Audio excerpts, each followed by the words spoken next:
Brain Injury Waiver Transition Work Group. Welcome back for those of you who have been to some of these meetings in the past, and welcome to some new faces I see here today.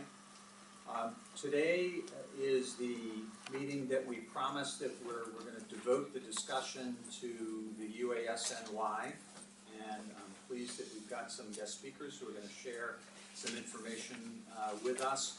But in response to a request from a number of members of this group, we have a brief update on the Community First Choice option. Eric? Oh, here. Hi, I'm right here. I feel like I'm giving a book report.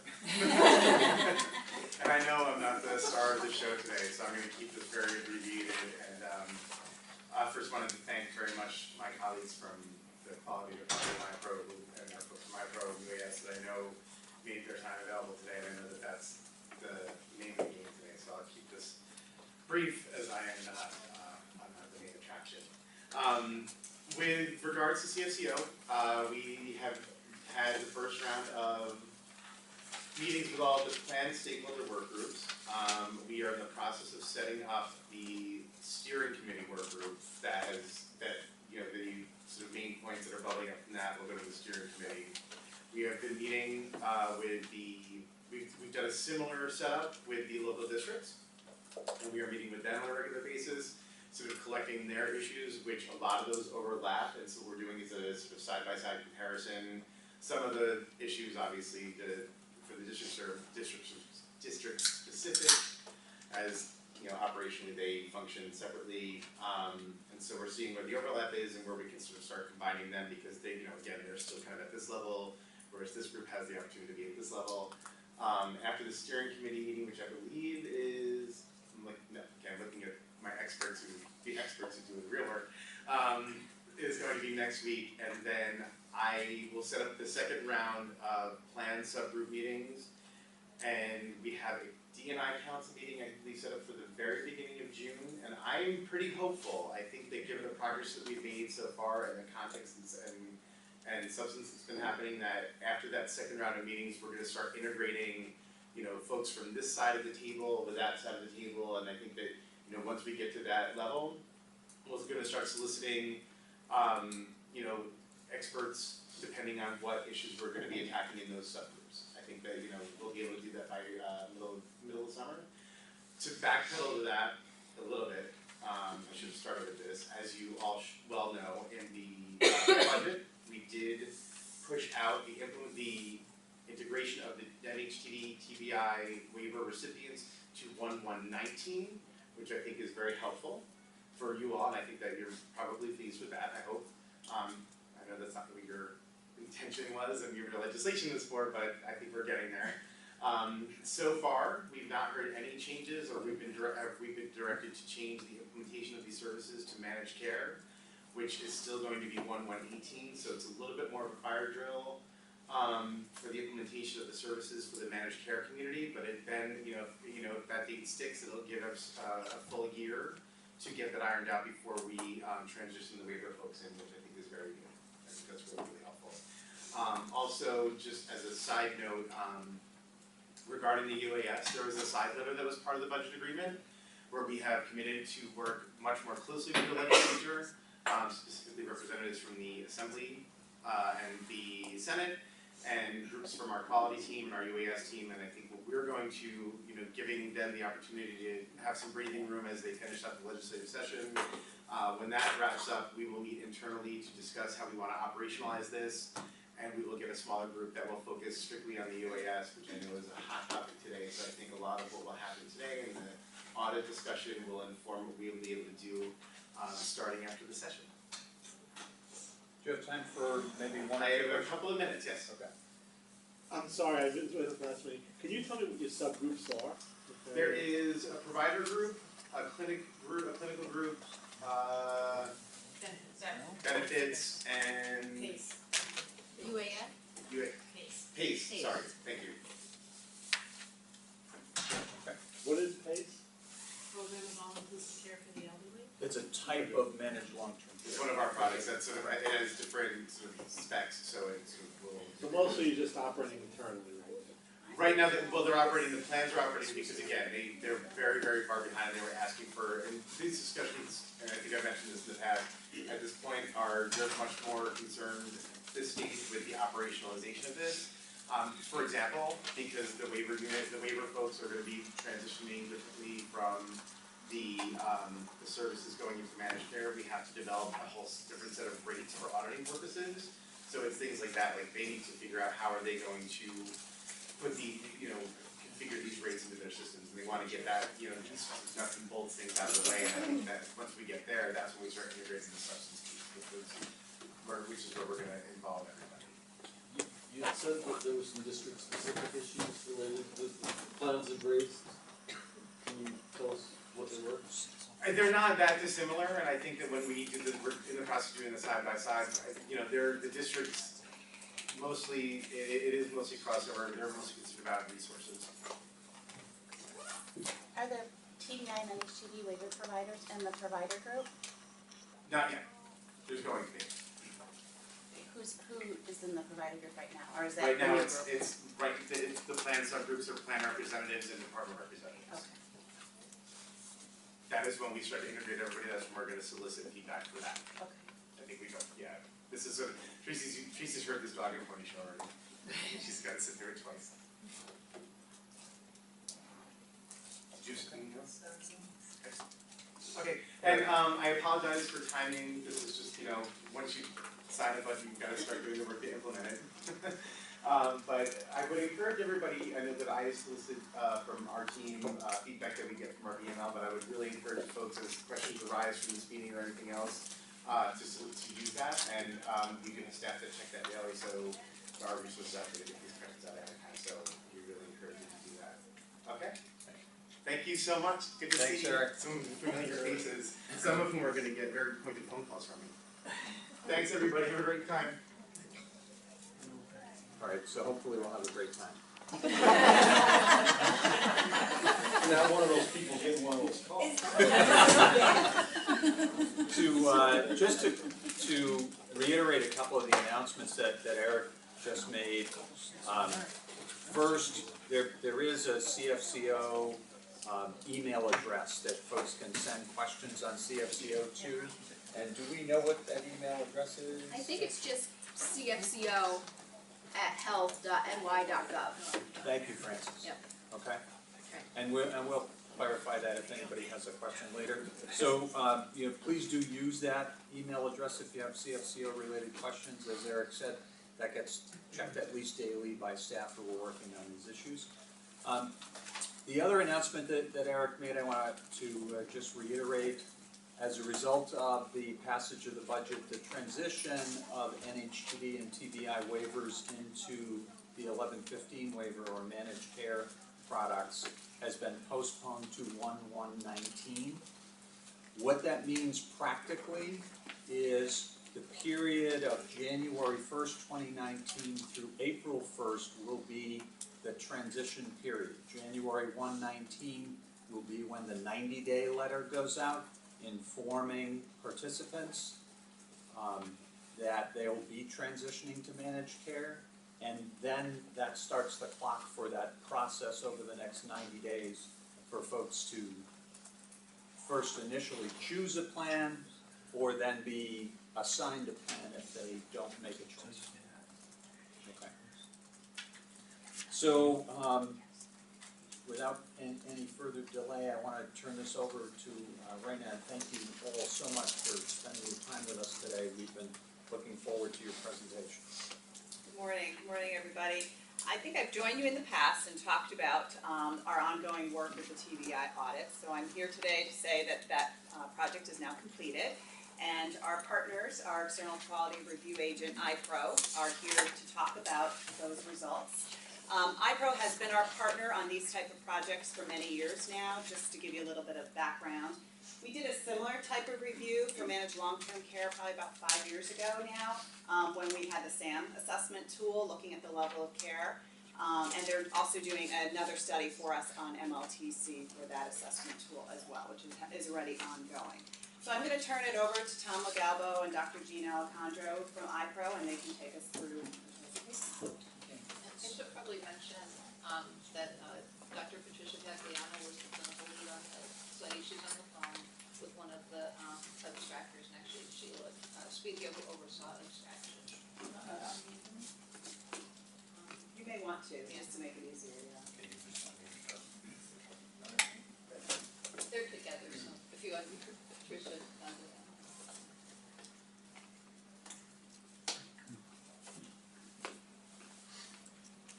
Need our panelists so she can, see the questions that come in as well. Okay, great. And Thank you so much. Thank you.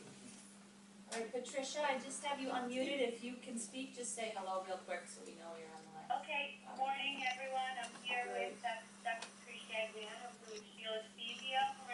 Morning. Hello. Thank you. All right, I guess we can start.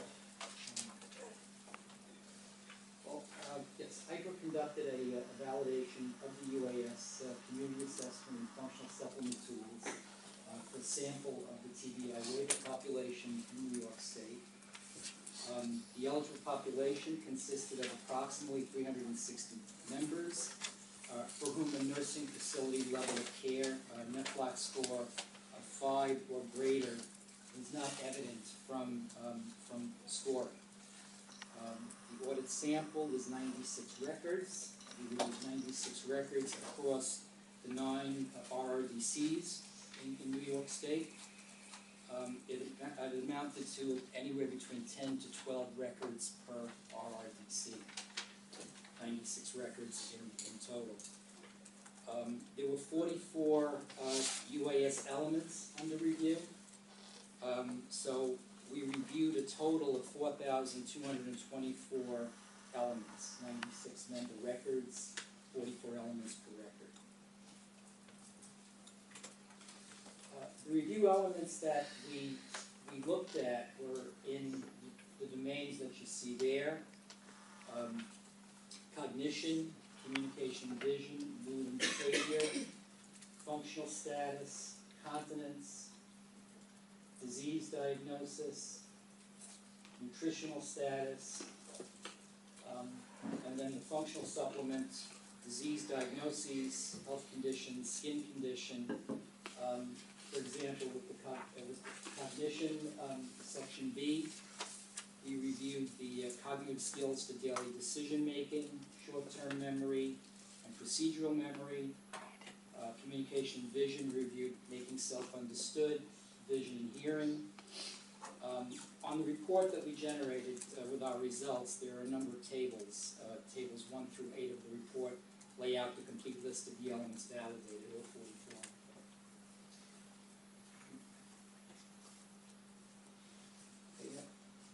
The items that we validated included all of the NEFLAC score elements, plus some additional elements that had been requested by Raina and the group. The information we reviewed, the validation was accomplished through a review of the service plans that were in place at the time of the UAS assessment that was done. We also asked for the initial service plans, which gave us background on the injury or the reason for the justification for the member qualifying for the waiver. We also reviewed the PRIs that were in place, patient review instruments. What was extremely helpful were the comments from the UAS and the UAS assessments, the comments made by the assessors.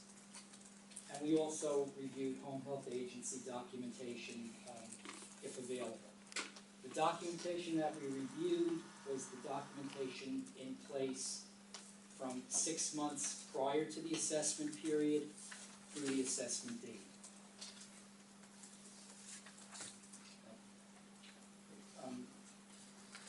I want to add that a number of the elements that we reviewed contained a 3-day window time frame, as any of you that are familiar with the UAS are probably aware of,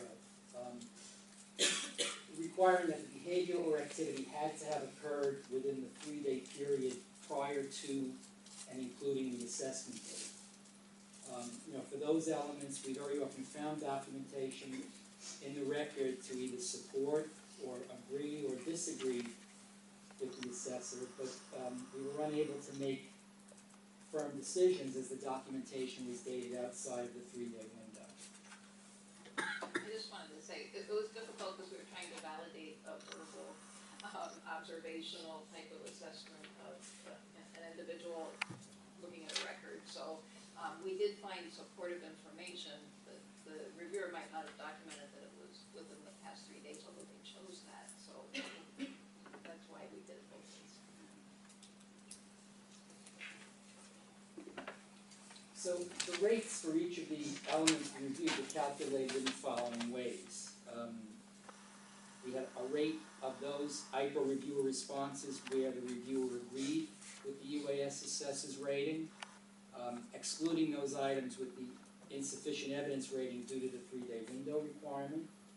There was a rate of IPO reviewer responses for which the reviewer would have scored a higher rate of acuity than the assessor's rating. Again, excluding those 3-day window items.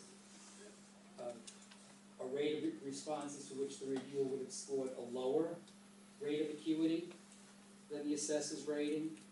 Again, excluding the 3-day window items.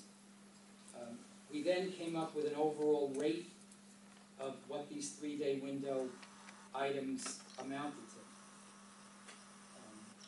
We had a rate of responses with no evidence one way or another. There simply wasn't enough documentation to make a determination. Then we kind of put the whole thing together. We had a rate of IPO reviewer responses to which the reviewer agreed with the assessor's rating, including the 3-day window items. A rate of responses to which the reviewer would have scored a higher rate of acuity, again, including the 3-day window items, and a lower rate of acuity than the assessor's rating, including the 3-day window items. So we laid the data out, a number of different ways. There were a number of different possible scenarios. The results of the audit, in summary. We did a comparison of the scores, a very simple match. When we received the sample file from Raina's group, Netflix scores were laid out in the file. Our reviewers, just basically compared those scores to the scores appearing on the actual UAS comments when we got them, and in every instance the scores matched perfectly. No issues with that. Overall validation results, the results of the audit. The results showed that close to 88% of the reviews that were done indicated agreement with the assessor's findings. That's including those elements with supporting evidence outside of the 3-day window time frame. A little over 9% of the reviews disagreed with the assessor, supporting a higher level of acuity. The IPRO reviewer found evidence in the record to support a higher level of acuity with the individual. Again, including elements where there was documentation seen because it was outside of the 3-day window time frame. We were really not considering it as finite. 3% of the reviews disagreed with the assessor, supporting a lower level of acuity. And again, that includes elements with supporting evidence outside of the 3-day window time frame. I'm sorry, for off-label purpose, what is the level of acuity? A higher degree of That's the level illness, care, Okay. service required, care required. There's Okay. a scale of independent, needs assistance, So things like that, needs assistance. So a high level means more people. More right, care, more care right, needed. zero Right, to and that More the than that. Okay. the assessor may have considered the particular element as independent, no assistance needed. Okay. All right. Thank you, Jesse, we forget that it's our room full of I'm sorry clinicians about already. That's fine. That's No, good. please. So it goes from 0 to 48, so 48 being the most dependent person, Yeah. 0 being the most independent. So we should probably ask if anybody else has questions before going on, because we thought people weren't sure if you were familiar with them. I'm not clear what you mean by this 3-day level of Okay, so let's, observation also.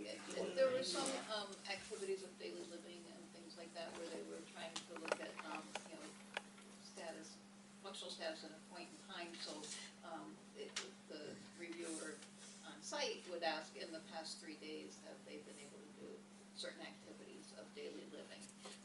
And then they would select yes within the past 3 days, or has that behavior but not in the past 3 days. We didn't have the opportunity of speaking to family and patients because we were looking at a record. We were looking at So records. we, if we saw supportive evidence of, activity that was considered in this presentation. We did it just trying to validate that it was within that 3-day time period that they would have been asking the patient, and we couldn't, the agreement was only about 67%, I think it's a vote for it. Without using additional information. Why does the test care if the problem or the behavior is within 3 days or a week? Yeah, I don't know, actually, I had the same question.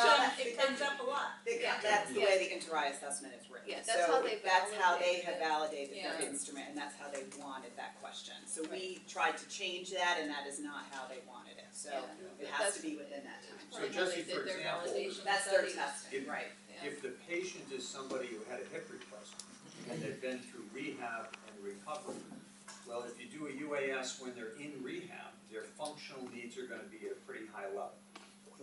Probably above nursing facility level of care.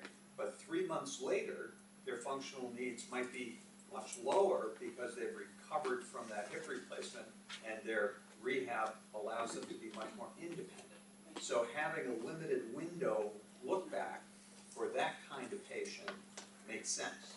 Right. TBI too could be worse or better over a time frame, right? Well, the idea is to figure out how that person appears at that specific point in time of the assessment. Right, but I think it's very specific to the question. It is. Yes. It is. Yes, it is. Yeah, if someone has a seizure disorder, just because they didn't have a seizure, thank God, within 3 days, it doesn't mean. No, and there are a number of elements We where the saw that. 3-day window Yeah. doesn't apply. The There is 3 no days, 3-day it's only window. specific It doesn't questions. apply to everything. Right, it doesn't apply to everything. Okay.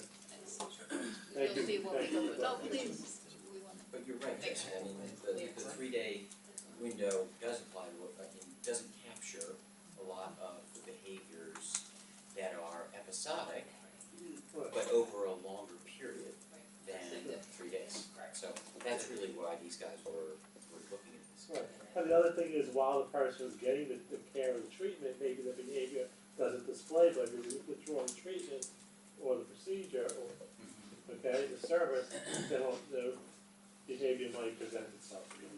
And I think some of the questions address whether it occurred in a new situation. Right. Things like that, which is also sometimes The difficult to cognitive skills to be ascertain, able some of to the see. cognitive, which is We've where been we saw asked the to biggest. speak up also. Okay. What's that? Folks on the phone are having trouble hearing. Asking to speak up. Okay. Oh, You have a question down here? Yes, I do. Hi, Raina has met me before at previous meetings. My name is Anne Marie Todd. I'm a 4-time brain injury survivor. I deal with cognitive deficits. And I was quite the top of your list there with the list of what you were paying attention to with cognitive. I've been subjected, and I say that bluntly, to the UAS 3 times. And each time, had it not been for however faulty the PRI is and whatever improvements that the PRI could stand, because when it first was started, anything with more information should be updated to meet that. The UAS, at its inception, does not include cognition recognition. That I just had mine in March.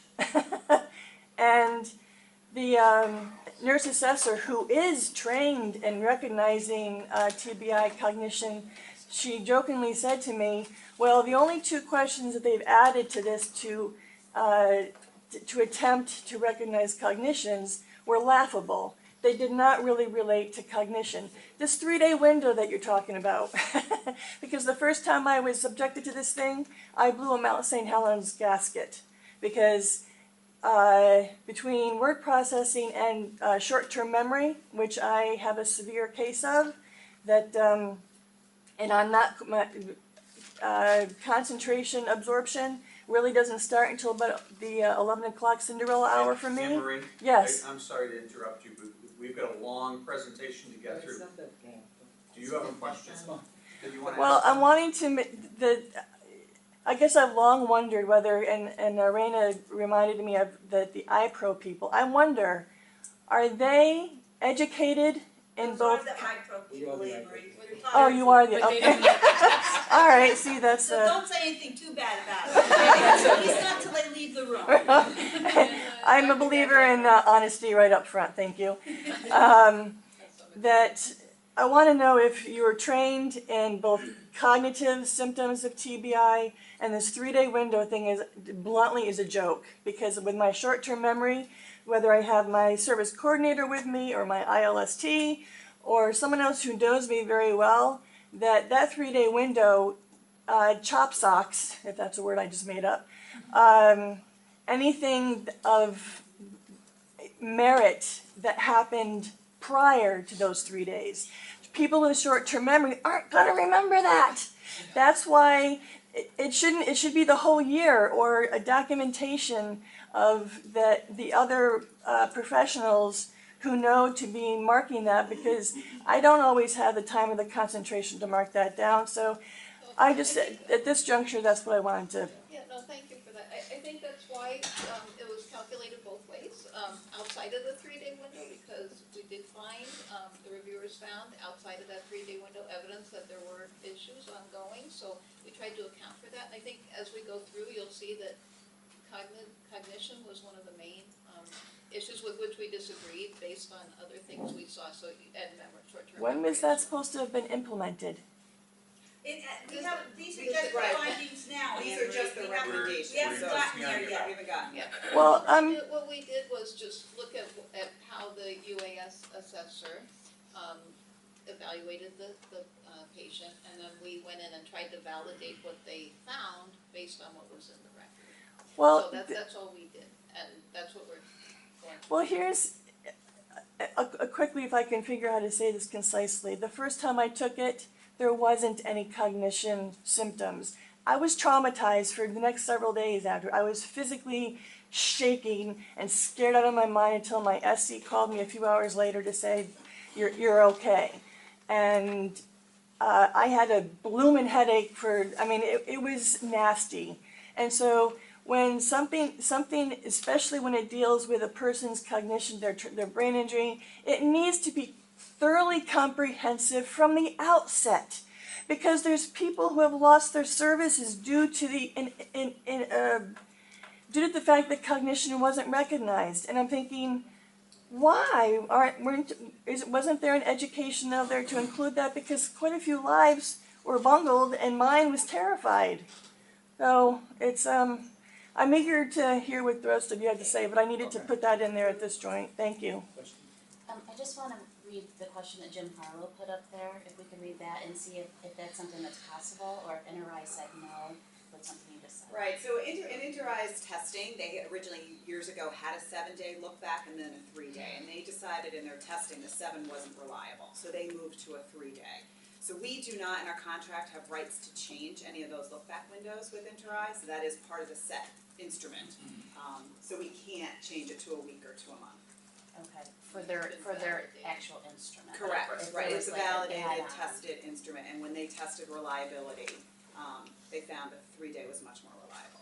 Okay, thank you. Thank you. But did they segregate the population, or did it was across a very broad population region? I don't know how they did it, but we could certainly But ask. that's I probably think true, right? yeah, I would assume it would be broad. In that case, multiple populations. I'm not a statistic, but statistician, but you would have a harder time to validate the organization. And John, to put it in context, we had 2 initiatives going forward looking at UAS-N.Y. One was the IPRO audit, which we're going to hear about momentarily. The other was the National Expert Work Group that the University of Michigan folks at Intereye convened, and we haven't heard their report yet.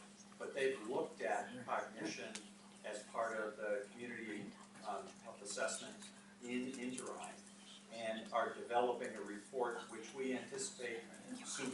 Any day. Can I just ask one just quick question? So when you're outside the 3-day window, the basis for that information is in the notes from the home care agency or the child. And the 3-day look back, John, has come up in the national discussions as well. There are other states that are presenting the issue. I think in this population particularly, there are limitations in all the assessment tools, so. Yeah. Can I just ask a question? I wanna make sure, cause I think from the outside, you might have missed the goal, but the goal of the audit that you conducted, to me at least, sounds like you're trying to validate the assessor's score. Correct. It's not a validation of the tool. Correct. Correct. So just so that we're really clear, these results are confirming that the people conducting the assessment are using the tool appropriately and getting the appropriate score. Correct. It's not meant to say that the tool itself is still assessing No. cognitive Right. deficit. And I just wanted to add that this audit was really focused on those who had a score of less than 5 in the Right. beginning. Right. Our universe was those people that scored under 5.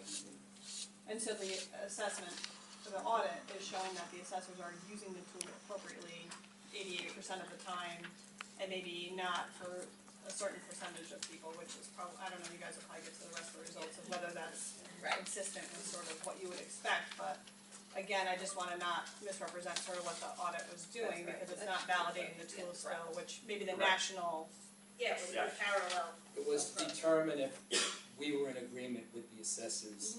yeah, cause there's been dispute about that too, whether they're doing the Score. Yeah. assessment correctly. And that's Sure. been a big part of the discussion. Yeah. Exactly. But some of the items in the UAS tool are pretty broad, especially around items for daily living. So I think, our assessors were looking at additional documentation to try to come to a conclusion around that. So you'll see this with them. All right, so anyway, most of the disagreements supporting a higher level of acuity. Again, our reviewers saw evidence of a higher, of a more serious condition, higher level of acuity, whatever you want to call it. Were in the areas that, the elements I've listed there. Cognitive skills for daily decision making, short-term memory, procedural memory, meal preparation, managing meds, bathing, personal hygiene, and dressing upper body and lower body, where the assessors seem to indicate a lower level of assistance than we saw, or a less serious condition than what we observed.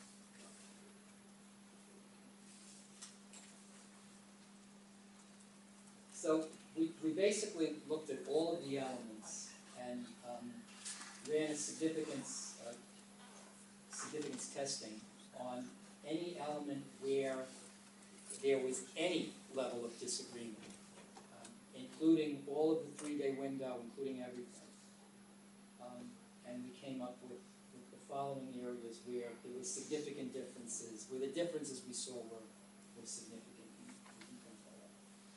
All right, and one example was, showing example is cognitive skills for daily decision making. And I know you can't see the percentages too well depending on where you are, but I can just read some of them out to you.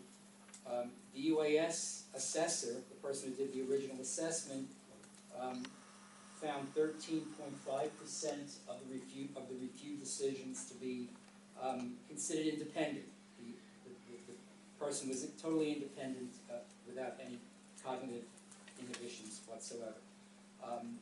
The IPA reviewers found 3.2% of those reviews to be independent. The UAS assessor found 50% of the review decisions to be in a modified independence category. We had a lower percentage, 14.7%. The UAS assessor considered 31% of the records to be minimally impaired. We found 71.6% of them to be minimally impaired. That's one example of where we felt the differences between our review and the original assessor's review were significant. This was the largest one. So what you're getting from that is that, because you skew to the right on that, you're saying less impaired than the assessors believe they were. No, Yeah. They're more. They're more impaired, right. Right. The UAS assessor is the blue, Right. they're the red. So Ivo had the majority of people We minimally have less impaired, independent, which is more severe. that's the So- lowest, so that's the I lowest. got you there, but because you have almost 72% of the population in minimally impaired, they had 50% in modified impaired, which I'm assuming is more impaired. Modified is more independent So- than minimally impaired. You skew that to the right into minimally impaired, most of the Which is more severe Which is a more severe state. than Minimally moderate. impaired Yeah. Minimally impaired leads is more more severe than modified impaired. Oh, I'm terribly sorry, I read it the absolutely opposite way. It goes from I got it. from left to right. No, I got it, not from right to left. Yeah, yeah, I know. Right. That's what they. Yeah, you gotta know what the terms mean. Yeah. Yeah. Which As it goes to way the right, it it's becomes skewed. more Yeah. severe. Can I just ask a quick question?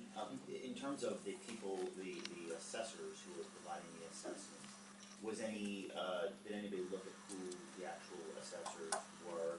In the sense, was it a day program perhaps, that I'm assuming many of those, especially in the downstate region, probably were, and may not have had the same level of experience with the patient and information on the patient that maybe you would have if it was, the DOH or the CHA doing that. Yeah, I think, Sheila or Patricia. Yeah, Ryan, why would you think it would be day program, because most of the day programs Not don't have a nurse? not a waiver day program. Oh, okay. They might be attending, a medical model, other types of day programs Oh, where okay, they all perform right. these. But this was the TBI waiver population they were looking at. Right, but, So it'd be mostly child. well, the only reason I say that is, Jobs are Litsa nurses. in New York City, Long Island, a good portion of the TBI waiver patients, more recently, don't get both the PRI and the UAS, they're getting simply the PRI. So those who do get the UAS are probably those who may attend, some type of program where that would be done as a matter of course. See, I approached it a different way. I approached it, the majority of them would have been folks that were getting HCSS, and it was the Litsa nurse that was doing the assessment. Is that an appropriate assumption? Or Yes, or a job? because the population selected was 2012 to help me. Yeah, But it wasn't, it's not, and not a current population, because we looked at the historic population back when we were initially yeah. going from trying to get as many UASs done on everybody. Yeah. But I am curious about the answer to Brian's question. Was there any assessor trends identified?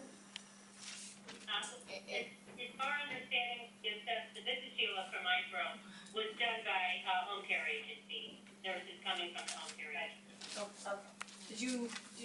Are you just assuming that, or did you know who the assessor was? We actually had to give home care information to IPRO so they could contact them to get, yeah. The home care agencies provided us with the, UAS assessment. And the home care agency being a CHA or a LIXA? Yes. No, which? Are they all CHA? There were definitely some CHAs in there, I remember. I You don't didn't know them separate well it enough out. to know What's the those difference between a separate. child and Litsa? I know Litsa was. One's certified and one is licensed. Yeah, the ones that, the CHA can bill New York State Medicaid, the LIXA cannot. Well, the likelihood is the LIXA nurse is providing HCSS Yeah. versus a CHA nurse who maybe is So, doing right, management that's or not. The LIXA can be subcontracted to the CHA.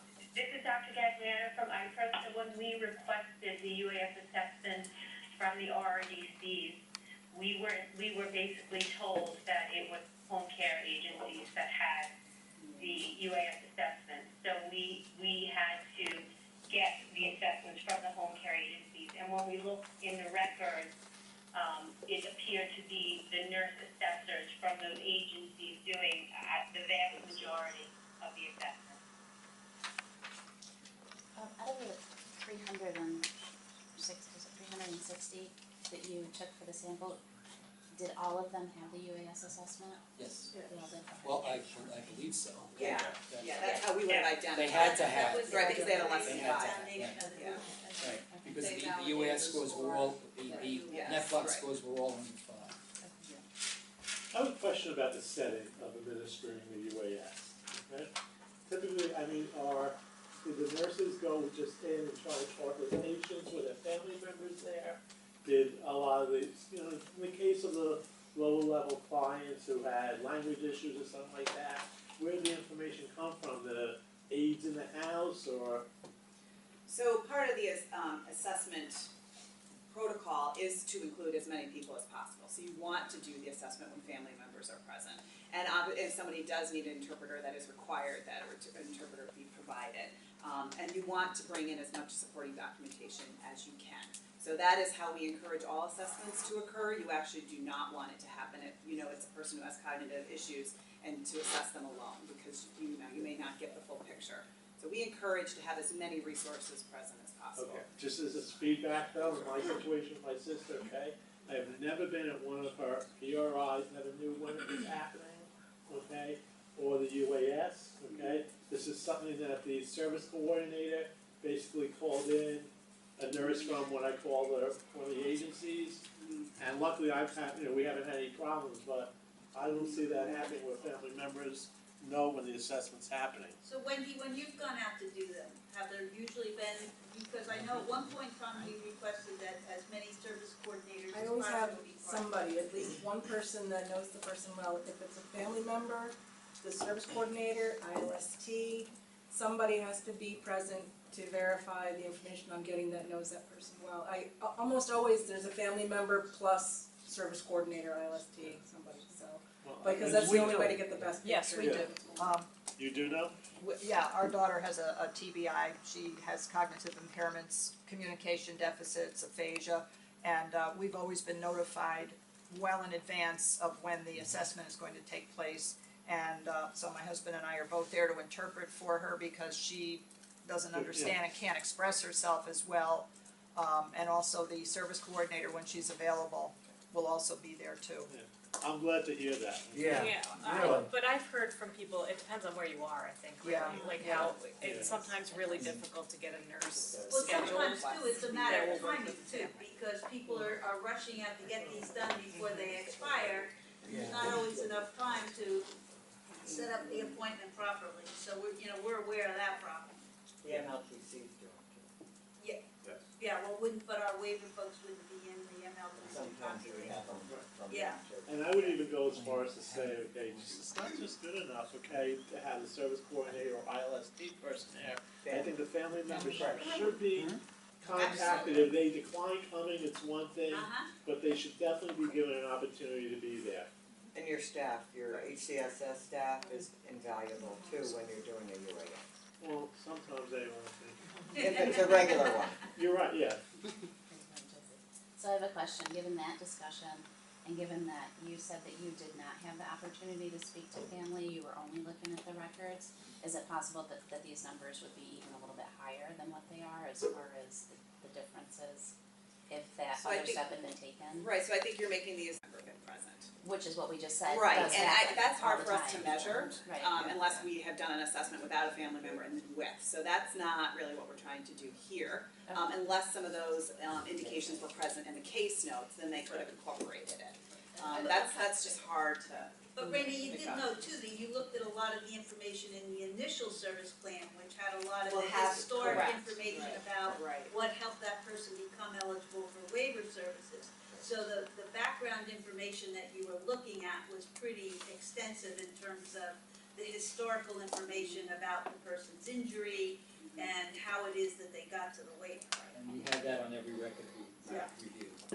Right, and this is Dr. Gagliano, and that's exactly why we did request the initial service plan, because we knew that we were limited. We did not have access to family members, we couldn't interview, we didn't have access to observation when our nurse assessors were doing this validation. So it was very helpful to have that background from the initial service plan to sort of compensate for the fact that we were lacking a lot of information that the U.S. assessor had that we didn't have access to. And along those same lines, the UAS comments that might have been made by the assessor were also very valuable to have. And again, as a compensation, so to speak, for not seeing the person, face to face. What were some of the examples of some of the comments that would be in there? Were there things that maybe the the assessor didn't necessarily agree with the outcome either, but that because of the tool, they made certain decisions? Did that come up at all? Sheila, can you can talk you to have that, I any think. examples?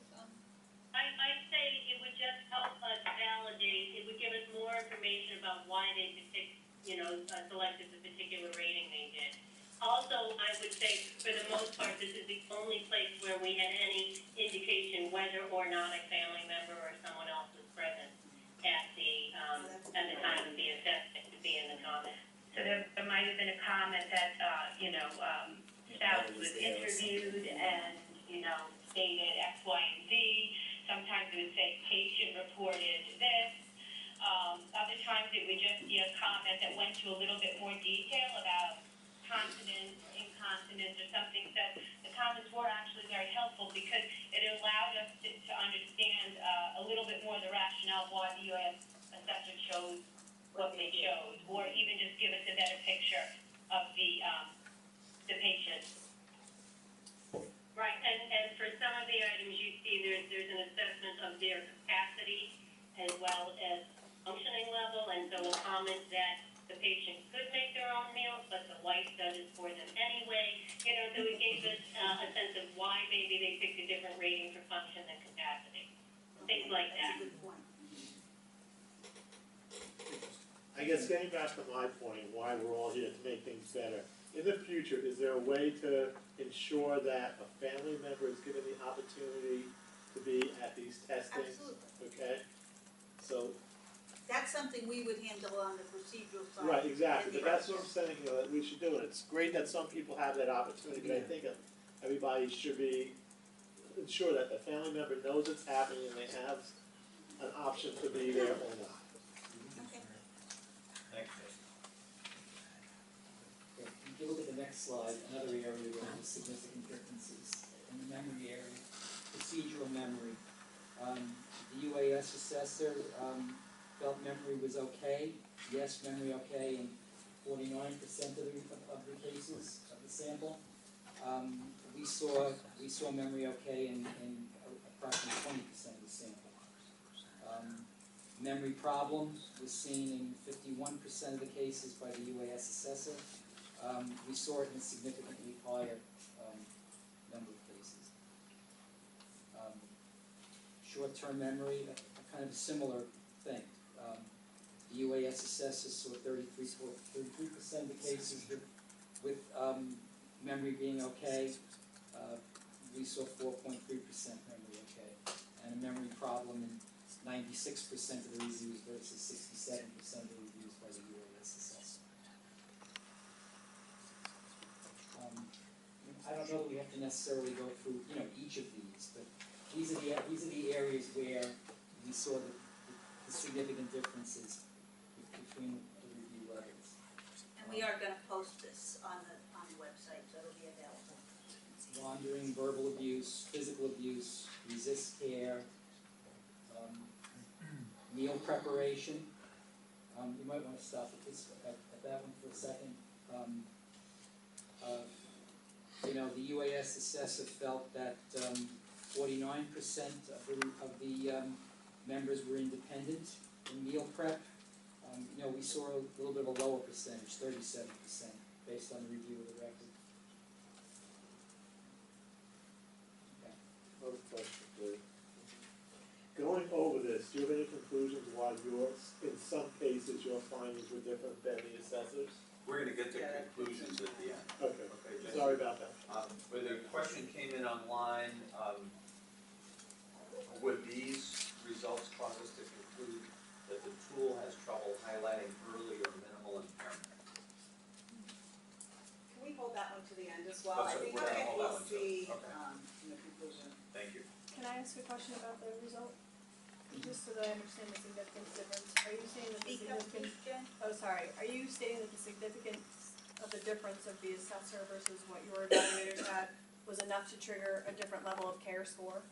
Cause I haven't heard any interpretation other than you would have assessed higher, would that higher have then triggered a nursing home level of care versus not? Cause all you evaluated were people who were score below 5, correct?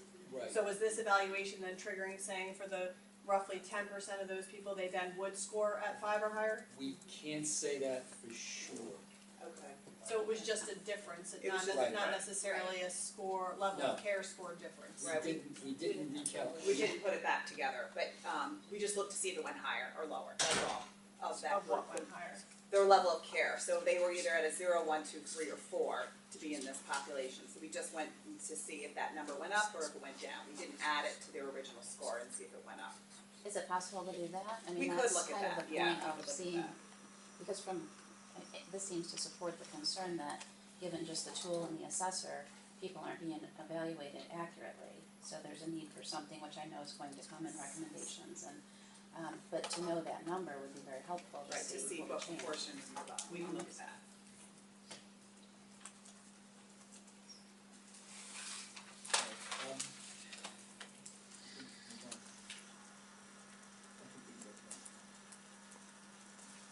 Unless anyone wants to look at these for any specific reason, I mean.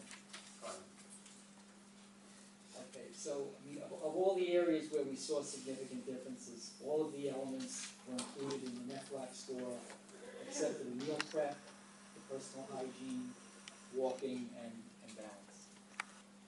Those are not included? They're not. No, those are not. Those are just additional items we wanted to look at. We looked at them as part of the validation, but they're not part of the NEFLAC score calculation. Alright, so what did we really get out of the audit? What conclusions could we draw from it? Well, we did, there was overall a fairly high agreement rate.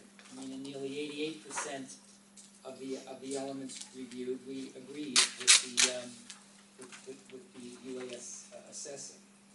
And for the majority of the elements where disagreement was found, it did point to a higher level of acuity or need for care that we observed. The notable levels of disagreement found with the cognitive skills for daily decision making, the short-term memory and the procedural memory, and all of these are factored into the NEFLAC score. But we also saw some levels of disagreement with some elements not included in NEFLAC. I think a good example of that is the meal prep result.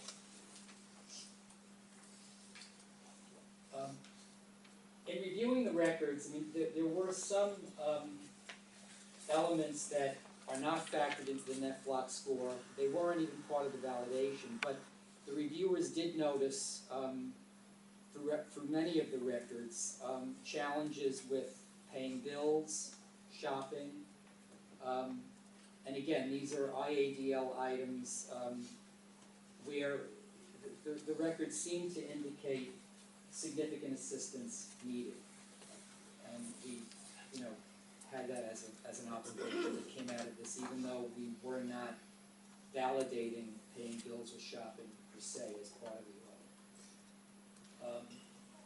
A subset of the ADLs did point to some level of disagreement, again, generally supporting a higher level of acuity. We saw this with bathing, dressing upper body, lower body, personal hygiene, walking, locomotion. Also in the cases reviewed, there was evidence of mood disorders. That is also not specifically addressed in the NEFLAC score.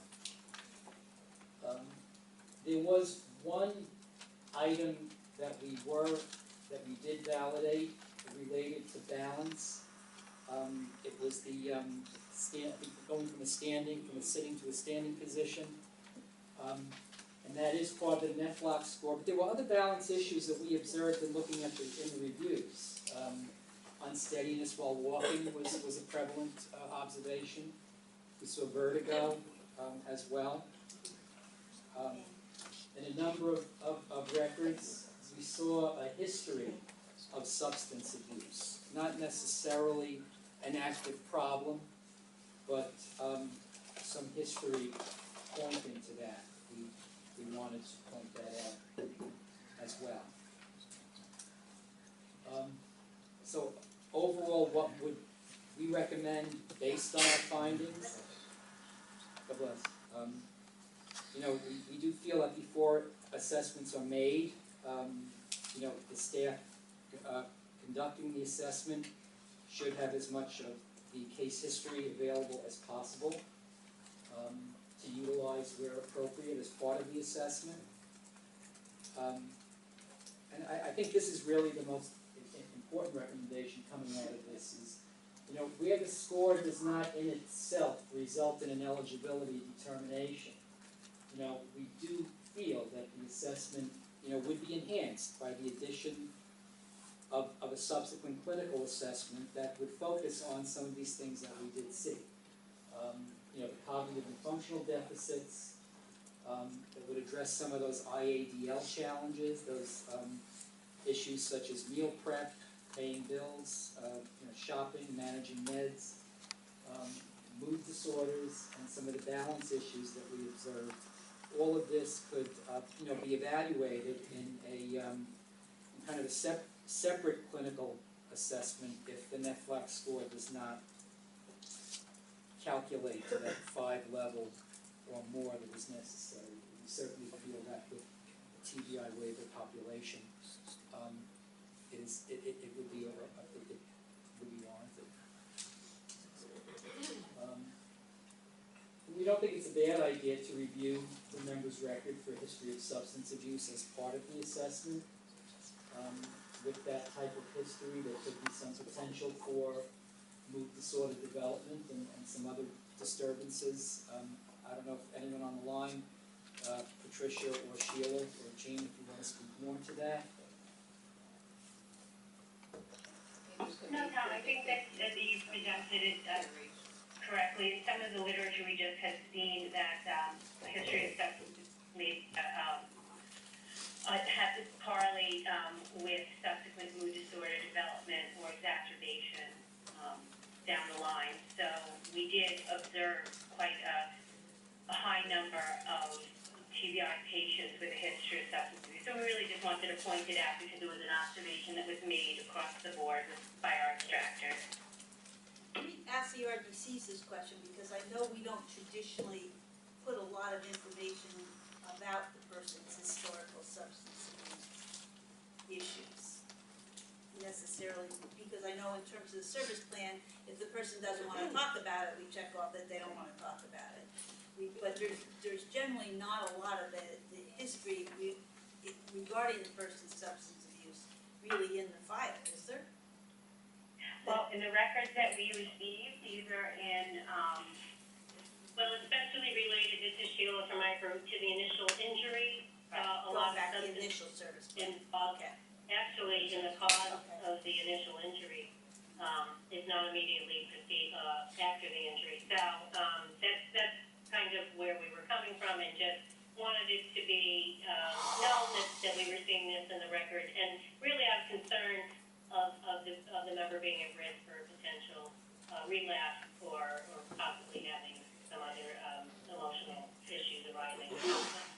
Some neurologist notes that we were able to look at, so we did have some consultation notes as well. So we did have additional information that did include a substance abuse history. Okay. And lastly, just when possibly, you know, some additional training may be considered, you know, with some focus on the elements we pointed out today, where we did see some, you know, notable levels of disagreement. Training may want to focus on those items a bit more. Can I ask two clarifying things, and I apologize if I missed them in the beginning, but did you state when you did the assessment, what was the date of the assessment in relation to the time frame under which you were reviewing? So was the assessment within the past year? Or were there older assessments? Because I know a lot of the people. Were generally done in the latter part of 2015. Yeah. Did you record the date though? And It did would you be review- on there, we'd have the date, But but did yeah. you, so when you reviewed the materials, were you reviewing current plan?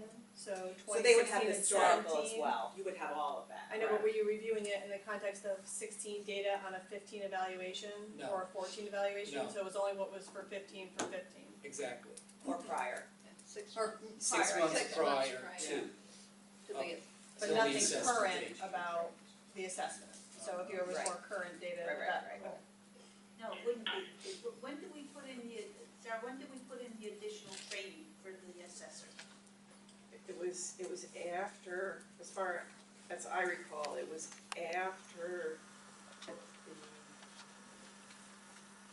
period of time that you requested the You mean that enhanced cognition? Yeah, About a year ago. Yeah. So that's, and quite frankly, I think that training has helped because a number of the individuals who have been reassessed, at least in the Adirondack region, have flipped from not qualifying on the UAS to qualifying. And those are not assessments that were done by our RDC staff or HCSS, because quite frankly, a number of the individuals that were selected did not receive HCSS. That wasn't the issue. What I think that this picks up, and it sort of validates what we've been saying for years, is that the TBI population is a complex population. Exactly. It's multiply disabled. You've got substance abuse, mood disorders, or mental health, I mean both, and you've got the TBI.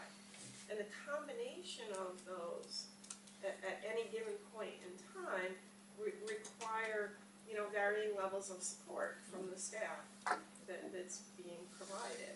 So to me, it just points up that the 3-day thing doesn't really work with this particular population. Well, I think the other thing is, Karen, is that we know that the issue of time has always been a problem. Yes. And it's a matter of how much time people are going to invest, an assessor is going to invest, looking at the case history and actually preparing to go out to the house to do the assessment and knowing that history before you walk through the door. And we know we're at a distinct, shortage Well, there. it's a huge issue because some of the assessors clearly have stated to us they don't want the information from us. They're not gonna consider it. Yes. So as far as the conclusion, I mean, is 88% was, we found pretty much the same, but that could be like everything other than cognitive, so maybe some cognitive, but you found some significant differences with the cognitive, so I mean, with the addition of a clinical assessment or evaluation, I mean, this report actually supports some type of add-on to the tool that doesn't have the 3-day look back, because if we can't do NRI's tool, we can't do anything to NRI's tool. However, the add-on you could change for the 3-day. Okay, thank you. So in terms of the MLTC people in the room, what do you think about what? I'm the lecturer. Okay. Is there any comment in terms of what their perspective about this information is? Well, what I've had happen when I've gone out and done a UAS after MMLTC, the one thing that I've noticed right away when you say invest time, Bill, the client will say to me, what's taking so long? Yeah. And I say, well, these take at least 2 hours. I'm finding with the MLTCs, just me, the ones that I've done before, is sometimes my aides will tell me they were here like 15 minutes. And that's physically impossible to go through all those. Physically impossible. I would say my average is 2 hours, and that's not reviewing information. Yeah. And lots of times, you gotta remember, it's a snapshot. We're going out, you people were reviewing everything. I'll have a service coordinator call me up and say, I need a UAS now, and I go out, I don't have any, and they don't have anything. There's no initial service plan or anything. We're doing a snapshot of what we see at the here and now. So the 3-day, 7-day, month, that doesn't really matter. We're doing that snapshot. And it could be totally different next week or the previous week. It could be. Going back, so the assessors are provided by the providers? Or work with the providers? It varies. Really somebody at the county level? It really does depend. I mean, they could work for a health plan, you could work for a certified home care agency, they could subcontract. Okay, so. You're a registered professional nurse. Okay, so do we, does any of this indicate a need to look at organizational bias or professional bias towards the less expensive options? Wendy can probably answer that. I don't understand his question. He's saying is, am I biased for my clients? I Am I scoring that I think higher? it's I've worse said than it the before, I individual. think that any nurse who's doing an assessment is doing it unbiased. They're Because using their we're- clinical training and they're doing it the way that they would do anyway. There's no nurse that's gonna jeopardize their license. No. But there might be a bias if you already know the person because you just have the information. I wouldn't call it biased, I just call it informed. Informed. Yeah. You were asking a slightly different question. I mean, I think there are organizational impulses to save money, and people work within organizations and they pick up on those. Oh, I would say from the waiver side, it's the exact opposite. We're working really hard to keep people eligible. But I think on new cases, I see his point that on new cases where people are trying to get on a waiver, okay? Somebody might go in with the perspective, hey, I'm more of a hero if I turn these people down and I'm saving money for the taxpayers, and It's, I mean, unless it happens to be the RDC who's completing it, in many cases, it's not the RDC who's completing the initial, so it would be the provider. I think what Beth said, in a fee-for-service environment, that's less likely to happen. Yeah. In a managed long-term care environment, perhaps his statement has some validity. yeah, what about like new people who are trying to get on the waiver? And there is no law. Typically, I don't know if it varies, but in most of the regions that I work with, usually it's the provider who's completing, or they're working with with a CHA or somebody else to complete that actual initial UAS. So it's not the RDC in most cases completing the UAS. So, we have a But question that about- becomes a problem, speaking as the CEO, because we do not get reimbursed for that. You know, I do it, Valerie is my nurse, I do it because that is our client, I know it's gonna be our client, and I do it because I'm helping out, NHTD, the waiver program. Expediting You know, eligibility. to expedite, because if I could tell you the list of people who have called me, can you go out and do, a UAS? No, I don't get paid for it. No, I don't get paid for it. So this is something I think we need to look at. Because, you know, the amount of people that are out there with not UASs right now is unbelievable. The CHAs are not looking to run out to do it. I'm gonna tell you that right now. They're refusing them. We understand that that's an issue, Yep. and internally, we're looking at the question of whether we should be establishing a rate in the fee-for-service system to pay for a UAS to be conducted, regardless of who conducts it. Correct, and I think that, you know, that should be, I mean, because, I can't tell you the number that I have done. Do we have a time frame on that, Dave? Sorry. The other option is to increase the capacity of the RDC, which is far more timely than trying to come up with a new rate and rate code and. Isn't an attestation on the UAS though that you have to either provide a service or intend to provide a service in order to complete the UAS? No. That was I get something calls to attest all to. over. No, because people do cold UASs all the time. Let's take a few minutes while we have the advantage of having these iPro experts with us and see if anybody has any additional questions for them about the way their audit was conducted or the results that they found, before we get into more general discussion. On your point about mood disorders, my own personal ones aside, so just, I don't understand the whole thing. So when what you looked at the records, you just looked at the results of the UAS? Did you, in other words, what if the person is receiving psychological care, as a meeting with a counselor every 2 weeks? Do you look at those records, or do you just assume that is that all subsumed into the UAS? How does that work? They're kind of. It's not part of the UAS. Yeah, no, and they were trying to validate the UAS, so they couldn't use that as the basis for Well, the not every information element they that's did. in the UAS is used to calculate nursing home level of care, right? Correct. So there are only certain elements that go into the algorithm that actually come up with that number 5. That level of. So a mood disorder would not necessarily be in that algorithm. So whether you have a mood disorder or not wouldn't necessarily influence whether you're nursing home level of care. Unless some of the behaviors from that mood disorder Result in something something be else. calculated Yes. into the score. But they did look at consultant records, right, Sheila? Okay. That's right. If they were there. So, Yes, Jean, that's correct. Yeah, you would think that would go, at least partial way to helping to determine, the effect of that on the UAS and on the individual. Well, it gets to Wendy's point, if I'm so depressed that I don't get out of bed and I'm incapable of doing anything, then it would. Within 3 days. It's Yeah, a- within- In that 3 day, I think that's where your 3 day kicks in. Tracy? Two quick questions. One, I know you said the PowerPoint's gonna be posted. Is the complete report available for us to review as It well? will be, it's going through executive clearance and then we will post it. Okay, and then the other, are you sharing this with NRI? Because I know they're looking at a potential add-on for.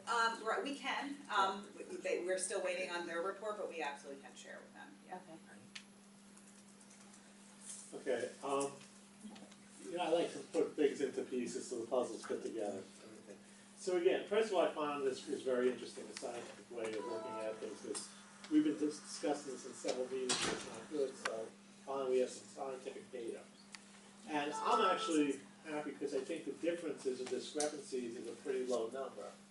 But I still want to understand if you have more than what I just saw, training and lack of information, why there are discrepancies between your findings and the people who administered it at the field. And to be specific, do you feel that somebody in the field could have interpreted the question differently than the way you interpreted, or why should there be a 13% difference? I think in literature, I've read that there is a lot of discrepancy in tools in general, because the questions are, fairly broad. I think some of the assessors could probably back me up on that. But, some of the cognitive functions for daily living, for example, talk about, ways of getting through the day, when they eat meals, using clocks, things like that, there could be other things that impede your activities of daily living that they might have seen in other documentation And just, on our side. I think it's important to recognize that the IPRO folks are experts at this, who had access to a body of records. Yes.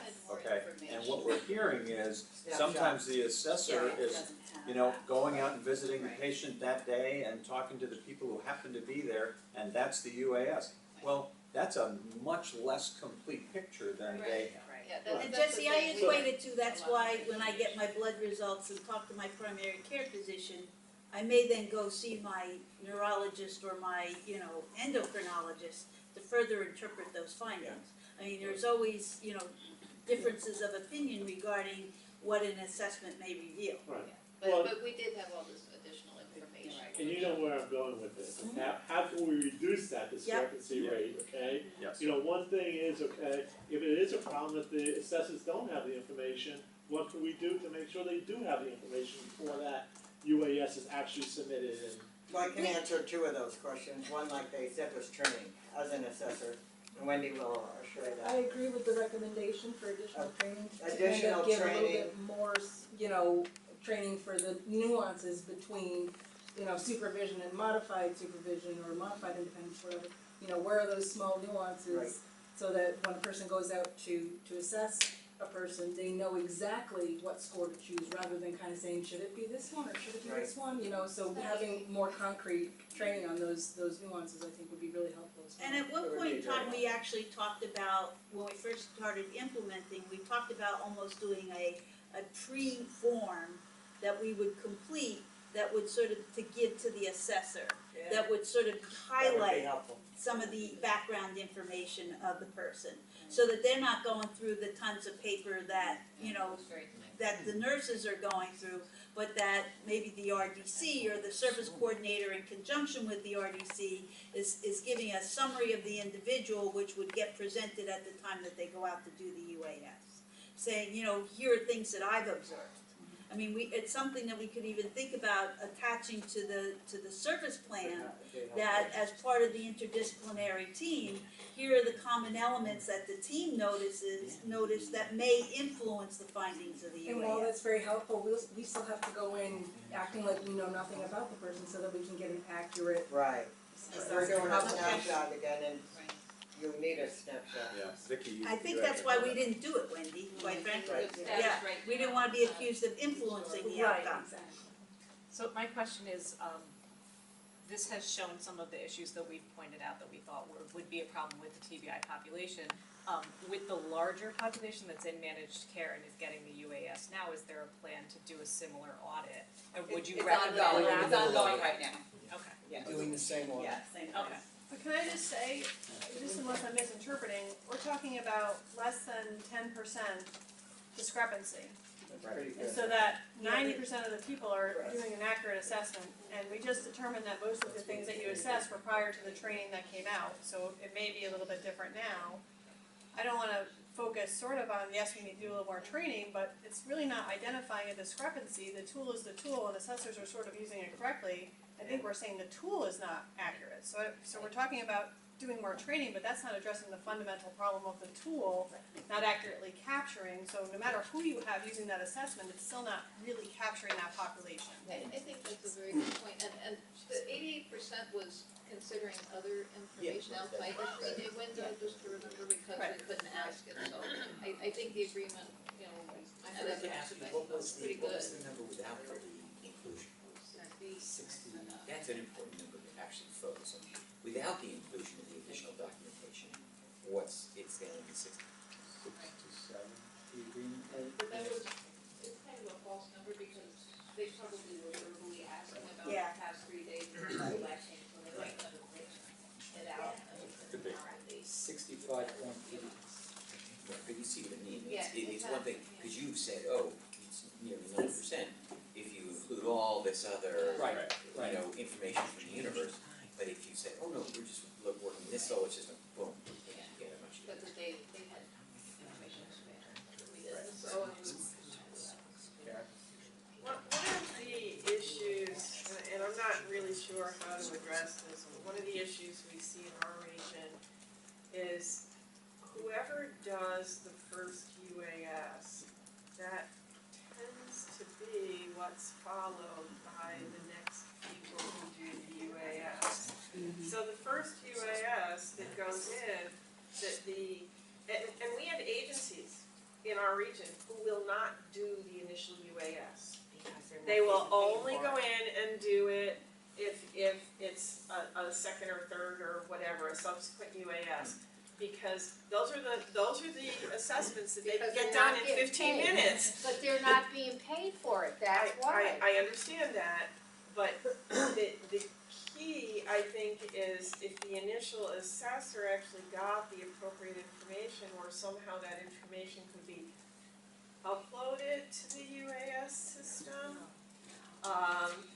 I know. It's still a matter of time, Karen, somebody's gonna have to sit and read all that uploaded information. I understand that, but what we see in many cases is, particularly on the TBI programs, people are kind of locked into the score they got the first time on the UAS. No matter how much stuff we throw at it, it doesn't seem that the assessors are considering the additional information, they're in some way perpetuating But the generally initial. speaking, when the nurse evaluator's gonna have to do the second one, It changes. it changes. Yes. So, great point, thank you. I wanna once again try to focus, if we have any other questions for Raina or the IPRO folks, before we move on to the department's reaction to this. One last question, just to clarify what John kind of just said. So if you take out all that other information and the number drops from 88% to 67%, then we're right back to the 65, so then we're right back to the 35%. That it's not accurately assessing. But I wouldn't No, jump to the no, conclusion no, that make it's the that same assessment. 35%. Yeah. Because they have the ability to ask the family and the patient, you know, what was going on in the past 3 days. They might not have documented that, they just chose that number. We couldn't, And also, couldn't use that selection to validate what it's likely to be. so we they're needed using is additional failed, information. is people who failed to get a Exactly. fine. They're not using the whole pool. Right, yes, You're not it's talking only about the last 35%. one. Yeah, The whole pool, you're talking about 35% failed. Yeah, that's a good Right. point. That's Right. Okay. Maybe it might be helpful is to see the number of people who actually had a UAS on a percentage basis per region. Because I think that, Rena, my I guess think is you have this. that information, don't you? I Because, typically would not run it by region. I've not region, but I was actually surprised that it was as high as it was. Yeah, so when we pull it, we're seeing about 3,000 UASs coming through in a given year. In a given year, on the waiver, you're seeing 3,000. Yeah, which I was surprised about considering our current enrollment is like 3,150.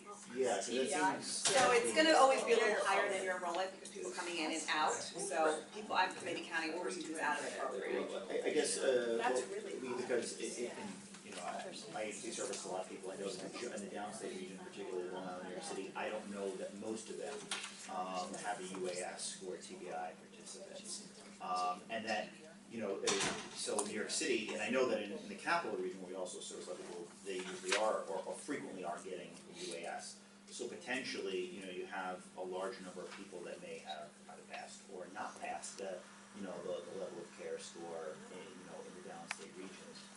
I don't know that the populations necessarily even vary from, let's say, capital to New York City on the TBI Waiver program, but in my experience, they certainly do differ on the NHTD program. So there's a possibility that there are regional differences in the populations which could lead to additional people who might not meet the level of care in New York City or Long Island. Well, the enrollment in Long Island is significantly low in comparison to the rest of the state. So right now, the two largest regions are New York City and Rochester, so. There's Long Island's enrollment's only about, I think, 220. Right. And I think one of the reasons is there are so many people that have them, there is a significant portion of individuals, again, at least in our region, who are receiving PCA or CDPAP services. Right. That's why they're getting the UAS, not because I mean, we're using it, but we it's pulled not. that out. Yeah, so It there's was- a lot it more was people using completed CPAP for a than we different realize. reason. Okay, any other questions for the IPRO team? Raina and others and folks on the phone, thank you so much. You're welcome. We really appreciate the diligence with which you took on this exercise and, you know, those of us who have seen the draft report, which we'll be sharing as soon as it gets executive approval, and it'll appear on the department's webpage, so we'll let everybody know when that's released, but I think you're gonna be really impressed with the depth of the work that went into this report. And take my word for it, you're only getting highlights today. But we really appreciate this because it's been very informative for us. So let me share with you what we've engaged in. We've had a series of internal discussions with the team from IPRO, with Raina and her team in the quality shop. Kudos to Dr. Al-Shahir, who's with us today, a medical director of our division and the Mainstream Managed Care Division, who's been advising us on this process. So here's where we are in reaction to what we've heard from this audit. We absolutely are committed to look again at the cognitive impairment training module that's now required for all UAS assessors, and make any additions or enhancements to that training module that this audit would point to for us. One of those additions would be enhancing the message for all assessors that they should be reviewing records before they conduct an assessment, particularly for someone where there's even a suspected cognitive impairment. So the review of records in advance of conducting the UAS should become the routine. And that would be incorporated into the training and be a very strong recommendation. We will definitely, Jesse, look at your suggestion about the invitation to family members. To be candid, that's going to be a little dicey because we have people's rights to consider too. The patient may not choose to have their family member there for the assessment, and that's, while we might make it a recommendation, I doubt that we're going to make it a requirement because we're going to bump up against the patient's rights to make those decisions too. But trying to be sensitive to that, we'll try to craft that, that assessors will learn in the training the advantages of having family members as part of the assessment. So we'll try to make that more routine whenever possible. So reviewing of records and training will certainly be pieces that the department incorporates into UAS-N.Y moving forward, and we're going to do that as expeditiously as possible. So we have UAS team folks here today to hear this, and we're committed to move forward with that. In addition, we're proposing a change to the process. So can we get that process map up here?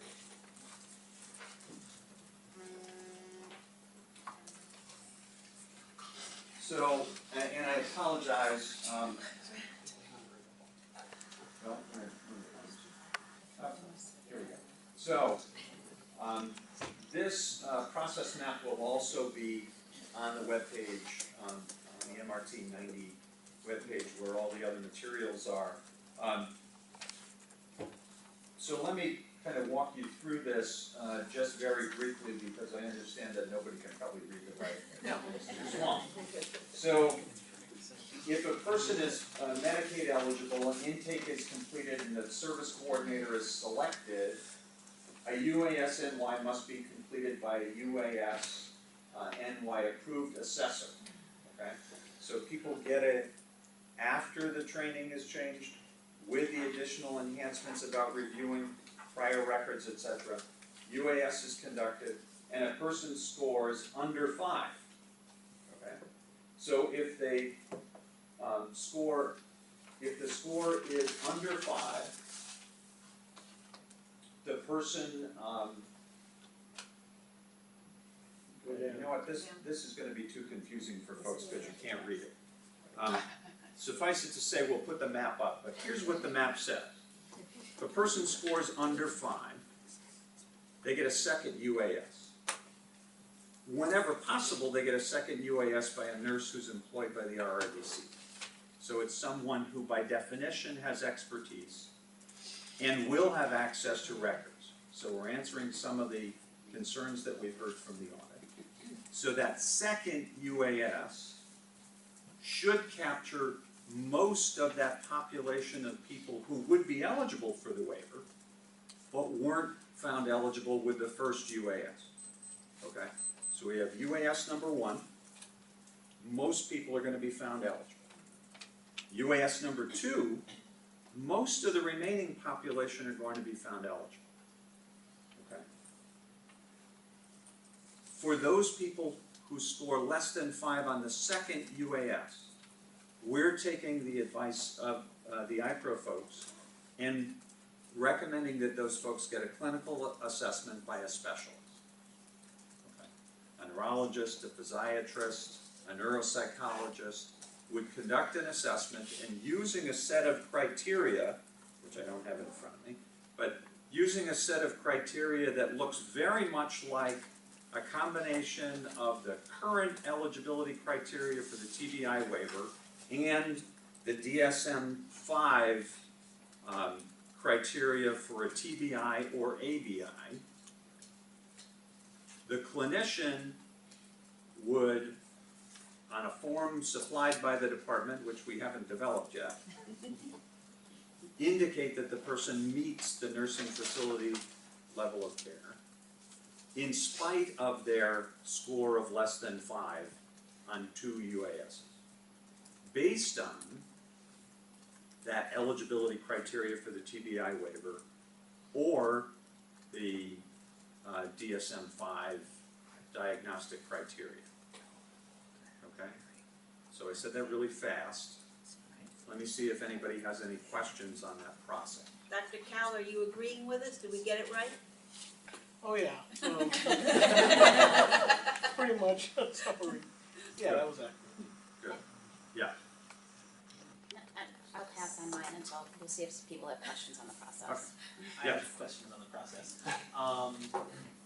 If people score less than 5 and they move to the clinical assessment, The clinical assessment has to be conducted by how many days, and what happens does the person receive services in the interim, and what happens if the clinical assessment is not conducted within so many days? Okay, great question.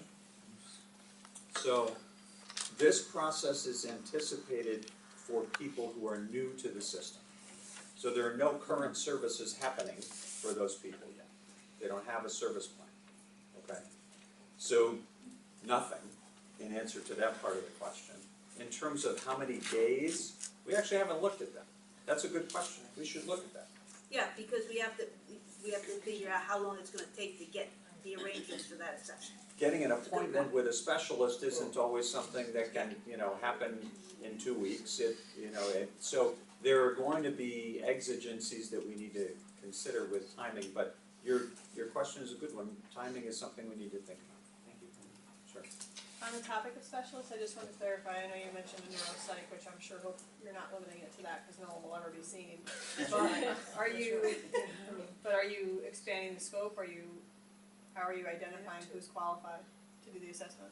So our recommendation would be, it would be someone who has specialty training to assist them in making an accurate diagnosis, someone who's familiar with the DSM-5 criteria for traumatic brain injury or acquired brain injury.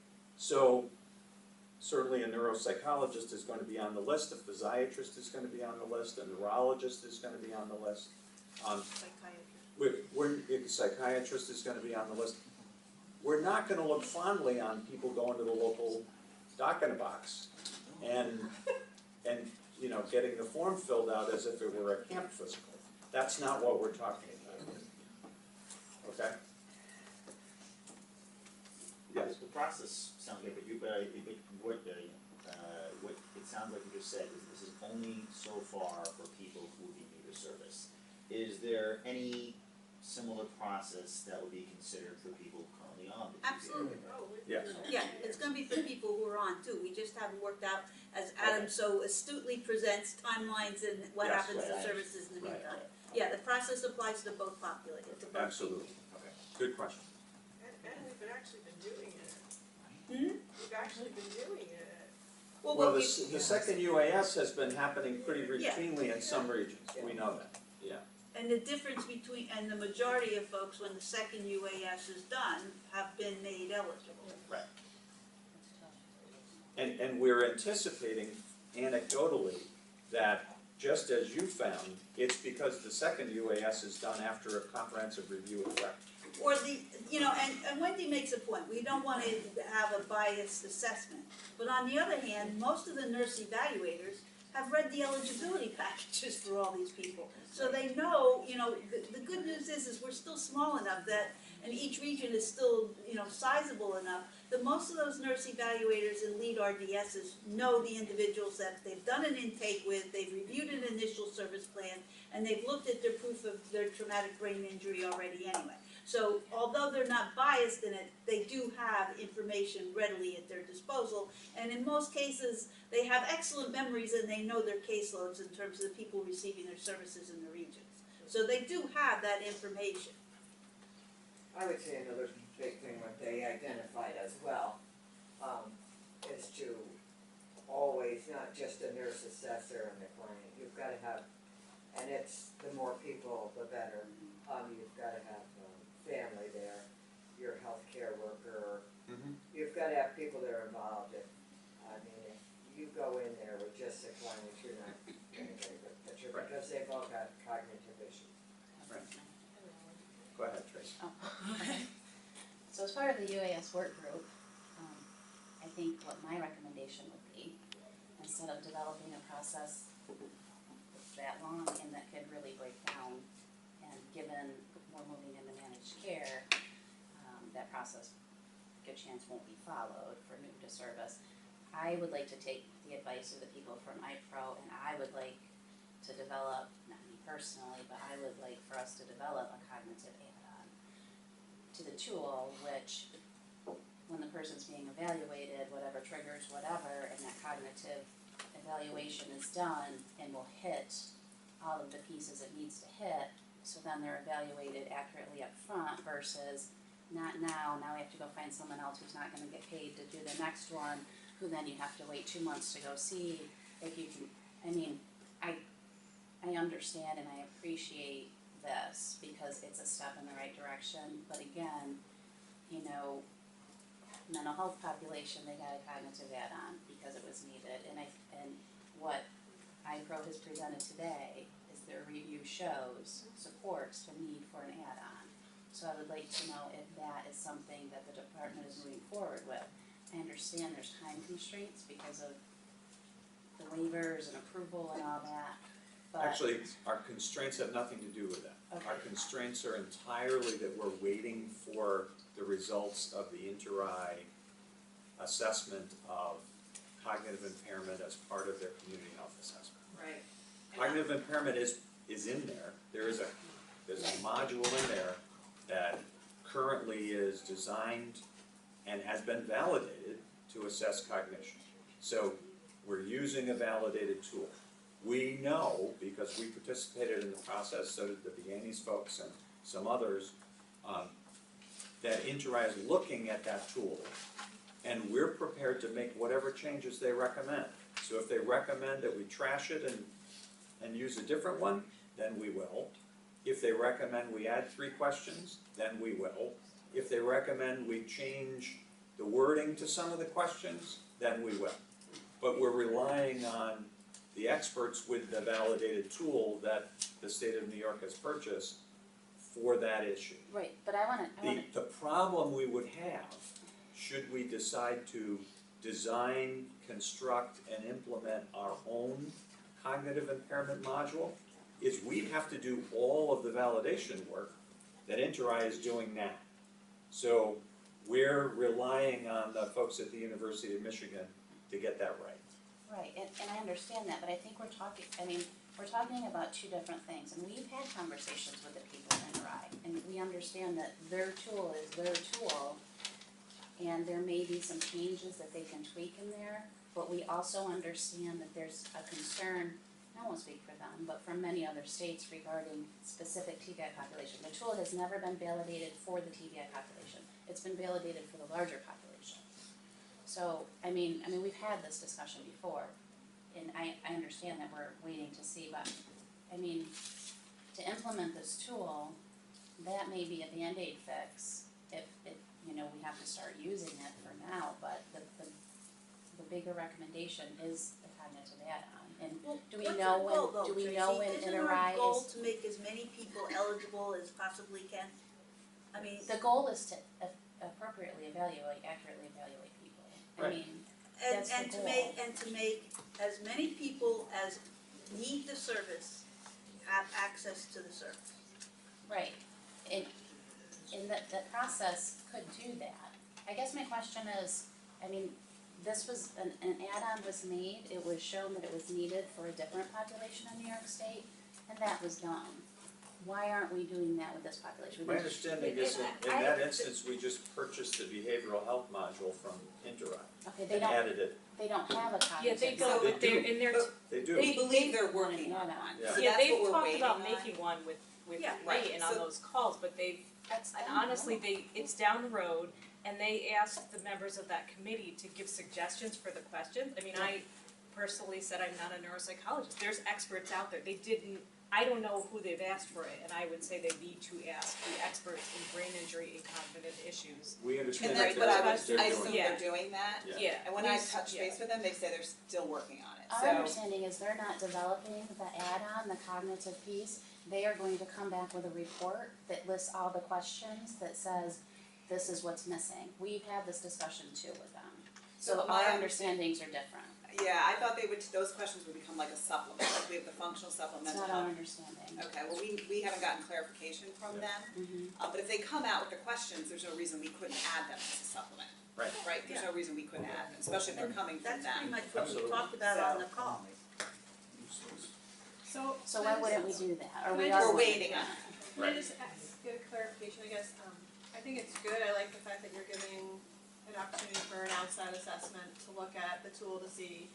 The thing that I think is a little missing, and sort of maybe what Tracy's getting to, is that the trigger for all of this is waiver. Right. And so if everyone's going through the enrollment enrollment broker and maybe maybe they don't get the score even though they would be in benefit from being on the TBI waiver, and because they don't get the UAS score of 5, they don't actually go down this path. So if there was an add-on to the tool so that everyone was assessed who had some cognitive disorder, they might get a better score on the initial one to then say, here are the complement of services you're actually eligible for and to participate in. So that does, I mean, unless I'm missing part of the flow chart, I think the trigger for all this is great because people who are identified to come on the waiver know about it. They're going to have an opportunity to qualify for services even if the UAS doesn't score them appropriate, which is great. But I mean, But maybe that's it's what we somewhere. designed it for, Jen. Right. I get it, but For the point waiver is that eligibility. we're not managing people coming on to Medicaid or into managed care and what services are offered to them. How does somebody find out about the TBI waiver to know that this is available to them as a benefit option, or when it's in managed care that these complementive services are because you have a cognitive disorder? If the UAS itself is the initial identifier and we're not triggered to have additional looks at that if the score isn't 5, how do you evaluate that population of people? It's sort of the missing piece.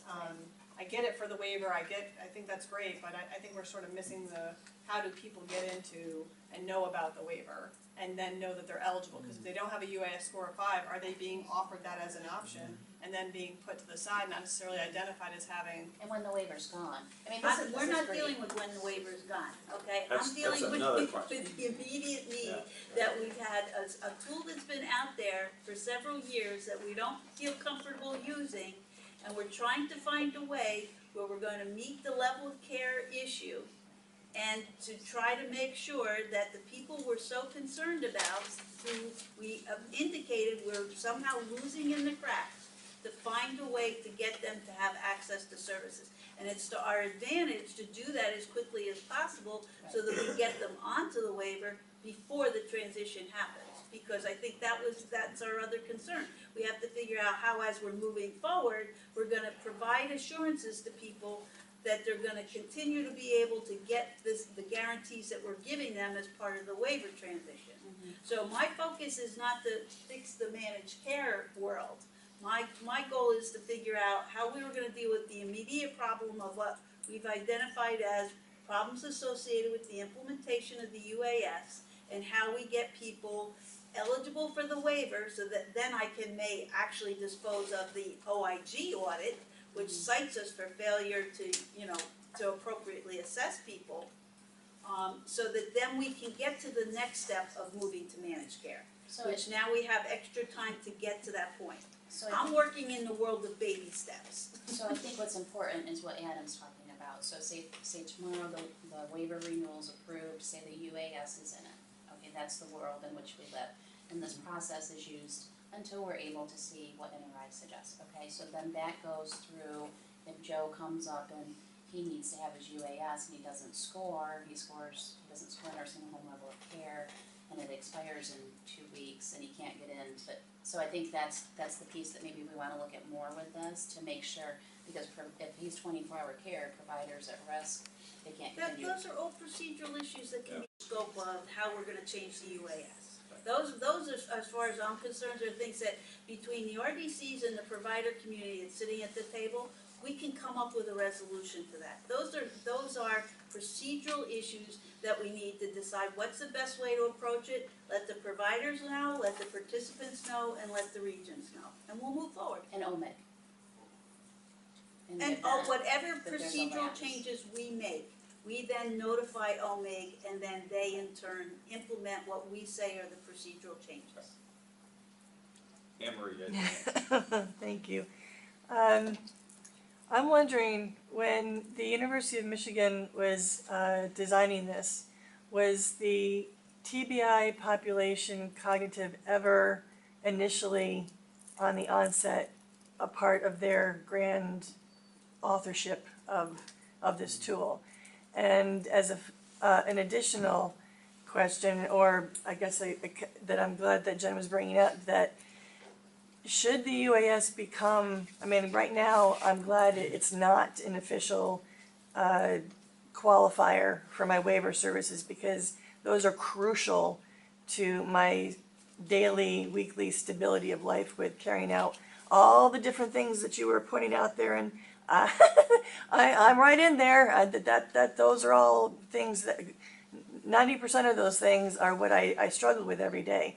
So the end result of being nervous about whether the cognitive was ever an initial part of recognition, to be having the proper questions to acknowledge all those little shades of gray, all those elements, that it leads to the reassurance of having the service coordinator, the ILS, all those services that the waiver provides. That's the I've been desperately trying to absorb all that's been discussed here. We're having a hard time. That I would suggest that to table the, unless it's in a information gathering, I'm guessing that, audit means you're gathering information on it, that should be done before the tool is launched to be actually gauging people's qualifications to have their services. That there's many others that are far less capable and auditorily able to express than I am. And the bookends of the day, I don't speak like this. It's very laborious and gets all mucky. So if I'm understanding that this audit, that with all the information, and even from this meeting here, you're bringing that back to University of Michigan to say these are the things that have been missed, which should have been acknowledged at the very beginning before it was implemented. Now, I may have all my understanding all tangled up, so forgive me if that is so. I'm appreciating, as David was commenting, the very comprehensive look into it.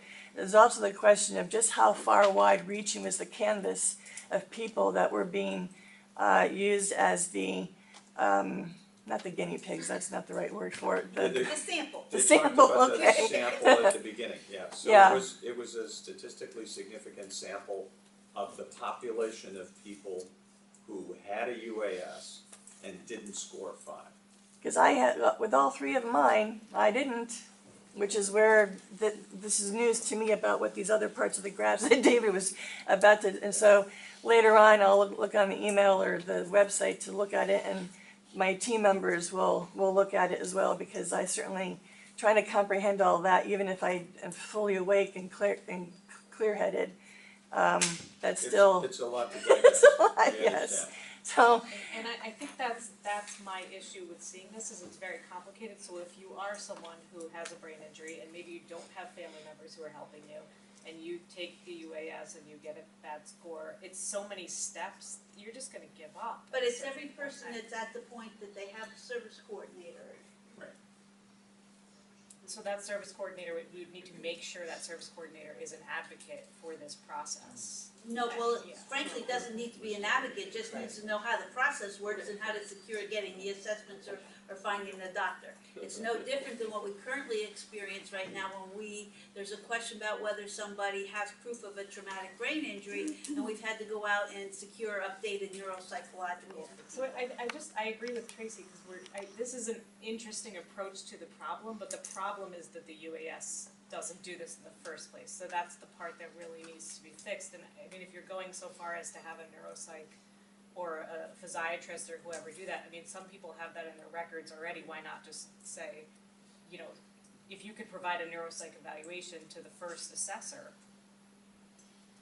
Because people change, and in some cases, we have people that have been on the waiver since 1996, and that initial assessment does not accurately reflect where the person is now. The requirement is, the CMS requirement is that everyone must have an annual level of care assessment. And I understand that. And the issue is the assessment. we have to present the tool that we use as the assessment process. Well, that's my follow-up question. If you go through this and you get the 2 UASs and you get a provider to give that, how long is that good for? A year. So then, for people renewing, they're gonna have that same problem. They're gonna have to get a reassessment, And yes. who's paying for it? It's a doctor's visit, or it's a, For somebody who's Medicaid eligible, the It's a physician or fee-for-service neuropsych visit is a Medicaid expense.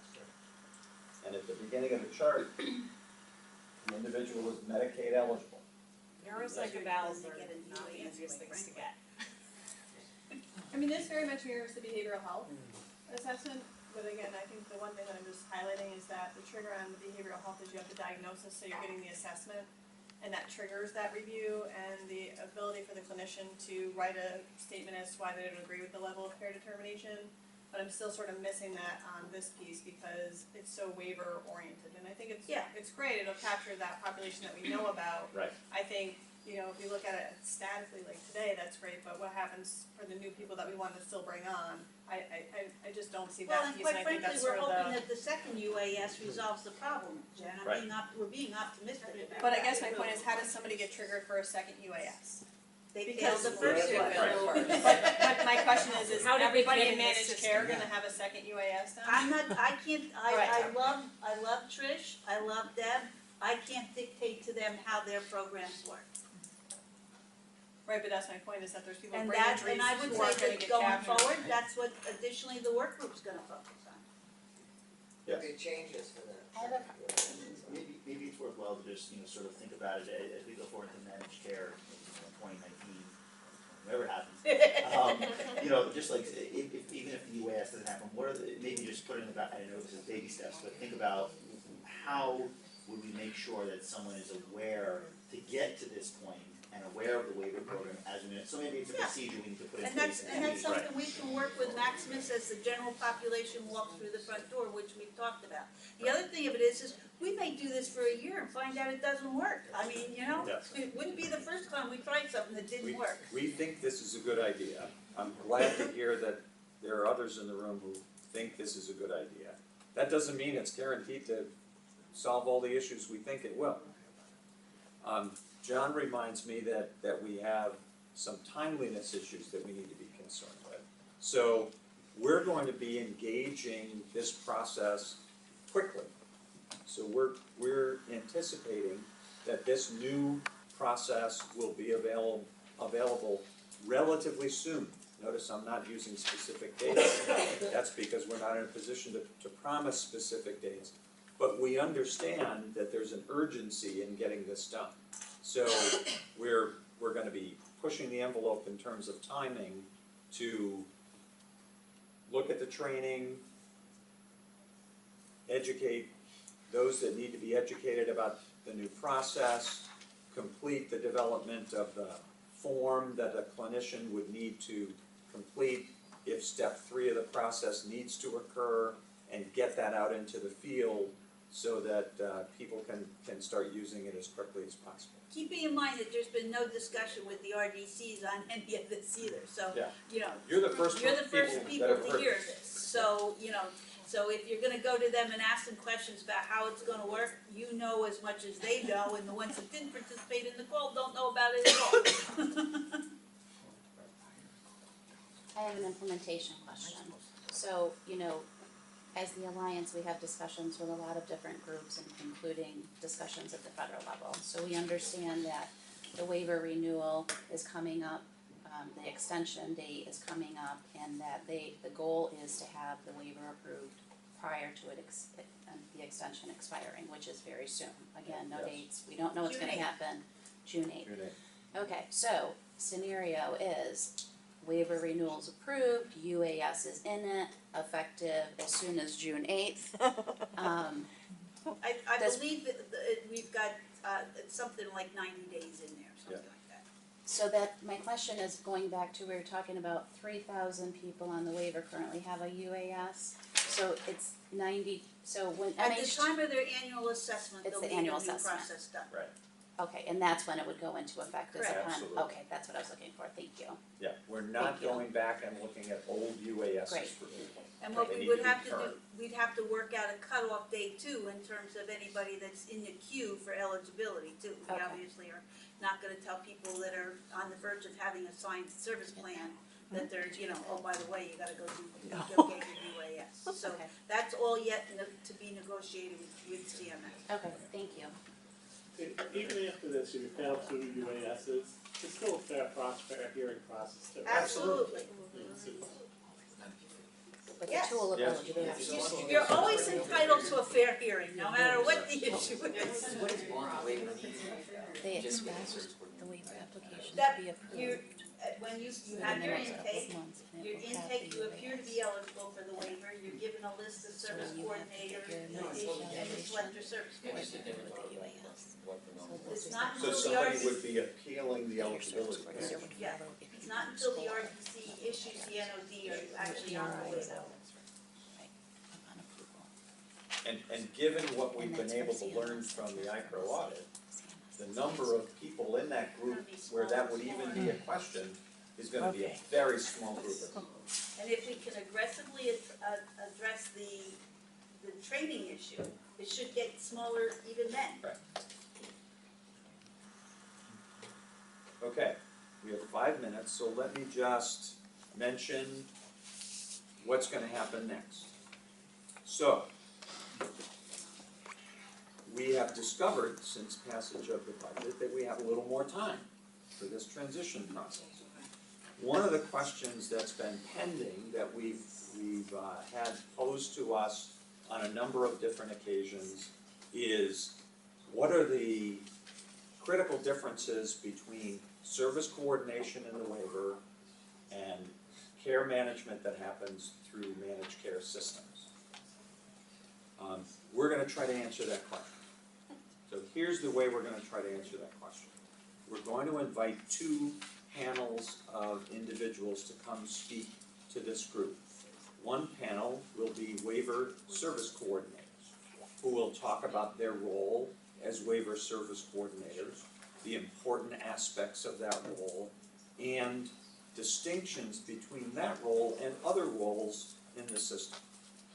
The second panel will be care managers who work for plans, who will come talk about their role as a care manager for a plan, what are the critical aspects of that role, what kind of training and preparation do they have, what kind of services do they provide, and we'll have the ability to hear from folks who are really doing these 2 very important jobs, so that we can then have a conversation about where we go from there. You'll recall that our current plan is to move service coordination into managed care as a separate service for those folks who need that kind of service. So I would encourage us collectively to listen closely to these 2 panels of speakers, because we'll need to come up with what the special sauce is in service coordination when we propose to add that to the 11-15 rate. Okay, yes? I have a question about or a suggestion.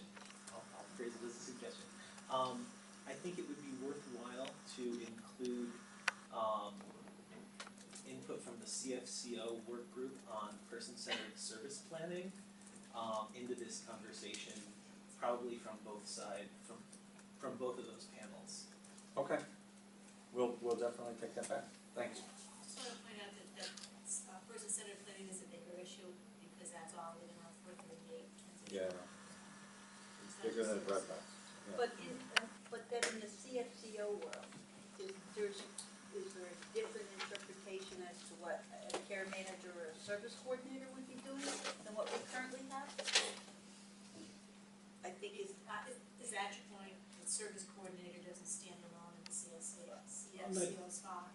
My point is more that CFCO has a pretty robust set of requirements for what person-centered service planning is. Some of those functions may or may not be appropriately located with the service coordinators or the care managers, and it's worth looking at. It's worth looking at that and having that conversation, since this seems to be where that conversation is taking place. Yeah, so that's a good point. Good point. Okay. Needs to be brought into the discussion. Right. And then Adam, you need to let us know who those people would be, Yes. that would be good participants for. On the CFCO work group? Yes. No, as to come to that group to present the CFCO discussion I side of mean, it. right now there aren't, nobody's doing it. Well, there's So gotta it's- be, on the DNI, there's gotta be some people with some very specific ideas about who and what that is, right? Okay, I can let you know. Right. Yeah. That's helpful. Thanks, In the Jesse. discussion, I'll personally come in with a list, okay? But I think we should be able to ask the two sides, okay, about specific activities or scenarios, who sees what as their responsibility, That's a good idea, Jesse. Yes. Yeah. okay? Because again, we talk at a 50,000-foot level, Yep. okay? And I wanna know specifically, who makes the barbershop appointments and Right. who, and who does the doctor's appointments? Those are important questions, absolutely. How are Day they to gonna day. Gets to Isla's point. 'Cause What's I- gonna Maybe other family members could come in also. Right. I'm getting it now. To do that. Yes, yeah. So we have not yet set a date for our next meeting. So stay tuned to your email. We will send out an email announcing when the slides are up and the chart, and thanks to Liz for the very detailed and wonderful flow chart that I didn't talk through in detail today. Those will be on the web page very soon. When the report gets executive approval, the full report will be going up. We'll send an email to let you know when that is up, and we will have an email out to let you know when our next meeting will be. We're tentatively planning that the next meeting will be at least the beginning of our discussion of service coordination and care management. Okay? Thanks. Thank you all very much. Can we have upstate and downstate here, or will it be just downstate? Thank you. Thanks to folks on the line.